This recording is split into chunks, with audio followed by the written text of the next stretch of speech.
இன்றைக்கி வந்து episode start ஆனோடனே கானா வினோதனா அவரோட ஒய்ஃபுக்கு பர்த்டே விஷ் சொல்லணும் அப்படின்னு சொல்லி கேட்டிருப்பாரு. அன்றைக்கே ஜெயிலில் வச்சு சொல்லிட்டு இருந்தார், December 22 தான் என்னோடய ஒய்ஃபுக்கு பர்த்டே, என்னோடய 2வது அம்மா அப்படி இப்படிலாம் சொல்லிவிட்டு பையனையும் பொண்ணையும் கூட்டிகிட்டு வா ஃபேமிலி வீக்குக்கு அப்படிலாம் கேமரா பார்த்து நிறைய பேசியிருப்பார்.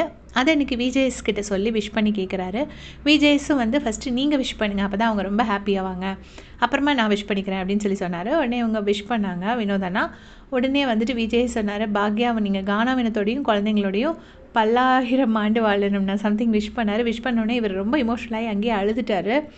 அதுக்கப்புறமா பார்த்தீங்கன்னா அமித் சொன்னார், எங்கள் அம்மாவுக்கு பர்த்டே 60th பர்த்டேன்னு. அப்புறம் வந்து நீங்கள் ஒரு நல்ல பையனை வளர்த்துருக்கீங்கம்மா, அவங்க பையன் இவ்வளோ வளர்ந்தாலும் ஒரு வளர்ந்த குழந்தை தான் அப்படின்னு சொல்லிட்டு அமித்தை சொல்கிறாரு.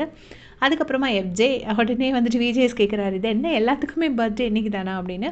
இல்லை, என்னோடய அக்காவோட பர்த்டே, அவள் ப்ரெக்னெண்ட்டாக வேறு இருக்கா 8 months அப்படின்னு சொல்லி அவர் சொன்னார்.